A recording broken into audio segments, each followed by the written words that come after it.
Now, I'm sure that most of you know the old story about the astronaut who went far out into space and was asked on his return whether he had been to heaven and seen God. And he said yes.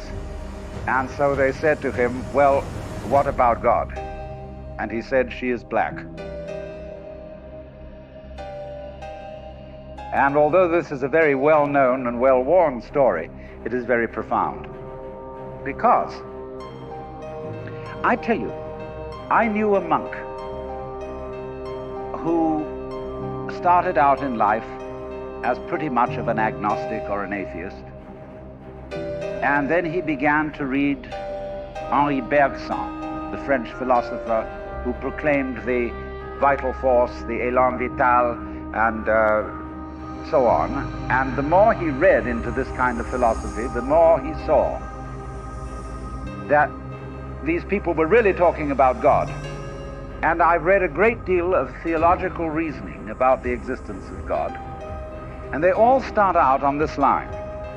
If you are intelligent and reasonable, you cannot be the product of a mechanical and meaningless universe. Figs do not grow on thistles. Grapes do not grow on thorns. And therefore, you, as an expression of the universe, as an aperture through which the universe is observing itself, cannot be a mere fluke. Because if this world peoples, as a tree brings forth fruit, then the universe itself, the energy which underlies it, what it's all about, the ground of being, as Paul Tillich called it, must be intelligent.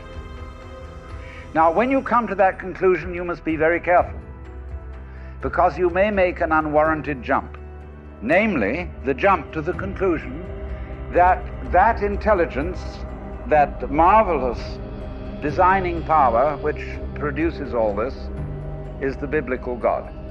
Be careful.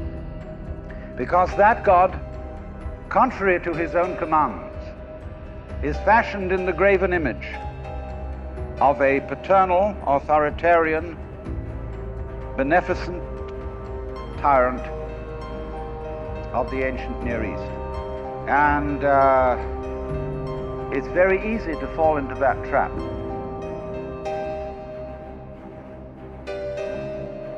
Because it's all prepared, institutionalized in the Roman Catholic Church, in the synagogue, in the Protestant churches, all there ready for you to accept.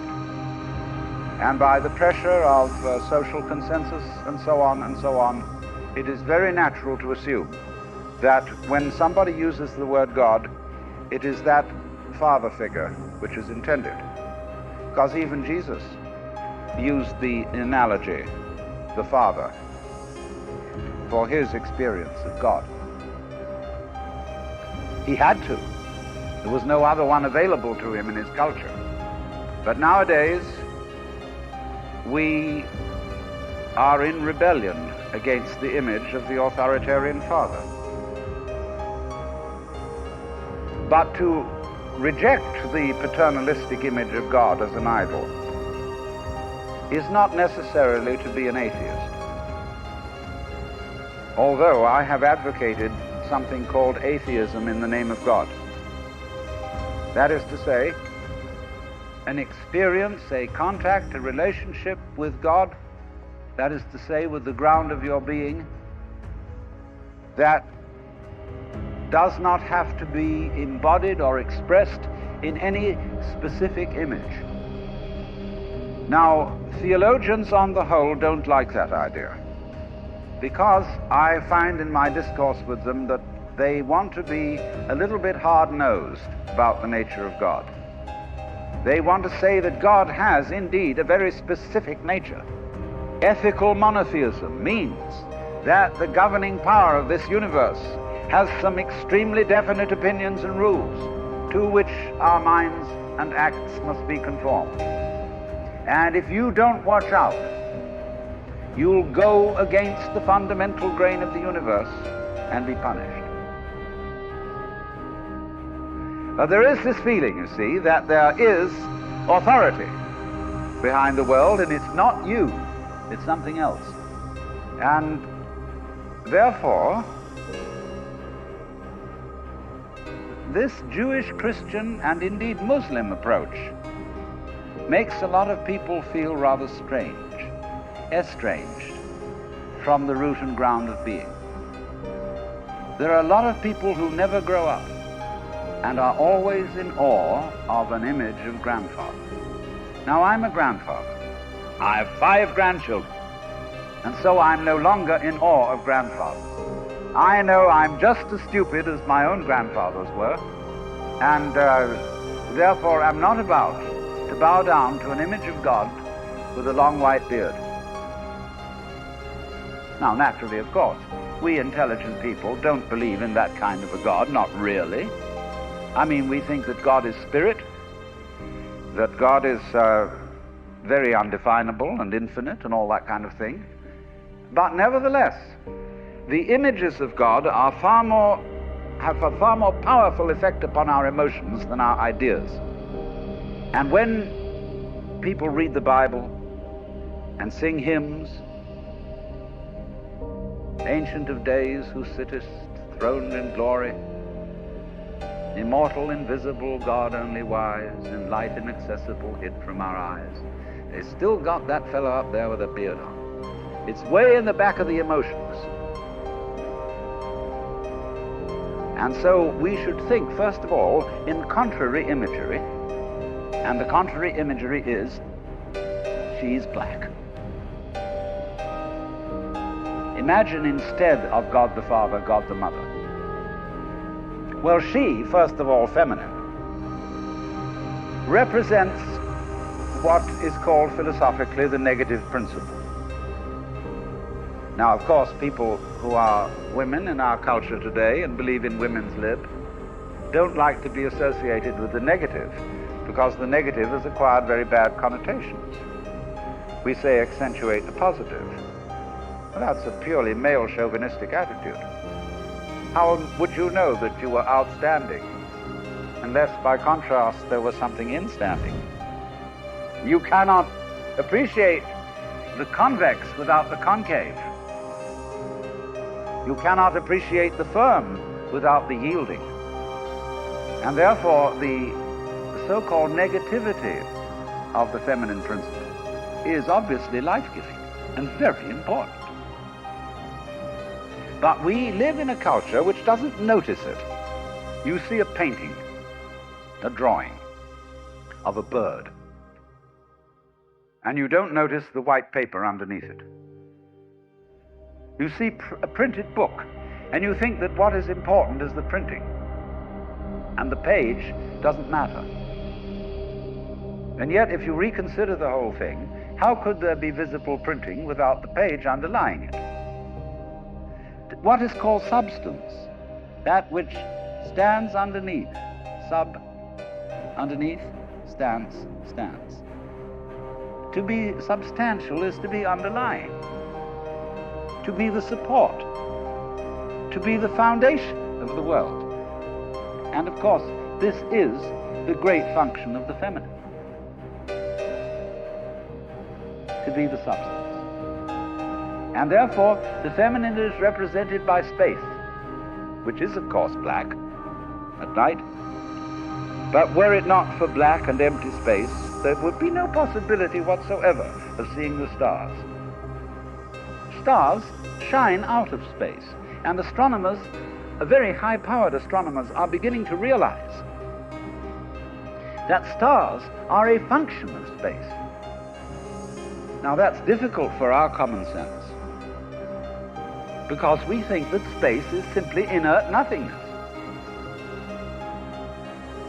Then we don't realize that space is completely basic to everything. It's like your consciousness. Nobody can imagine what consciousness is. It's the most elusive, whatever it is, that there is at all, because it's the background of everything else that we know.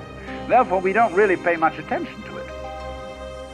We pay attention to the things within the field of consciousness, to the outlines, to the objects, to the so-called things that are in the field of vision, the sounds that are in the field of hearing, and so forth. But what it is ever it is that embraces all that, we don't pay much attention to it. We can't even think about it. It's like trying to look at your head. You know, you try to look at your head, and what do you find? You don't even find the black blob in the middle of things. You just don't find anything. And yet that is that out of which you see, just as space is that out of which the stars shine. So there's something very queer about all this. That which you can't put your finger on, that which always escapes you, that which is completely elusive, the blank, seems to be absolutely necessary for there to be anything whatsoever. Behind the Father image, behind the Mother image, behind the image of light inaccessible, and behind the image of profound and abysmal darkness, there's something else which we can't conceive at all. Dionysius the Areopagite called it the luminous darkness. Nagarjuna called it shunyata, the void. Shankara called it Brahman,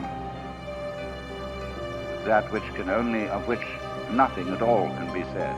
Neti neti, beyond all conception whatsoever. And you see, that is not atheism in the formal sense of the word. This is a profoundly religious attitude, because what it corresponds to practically is an attitude to life of total trust, of letting go.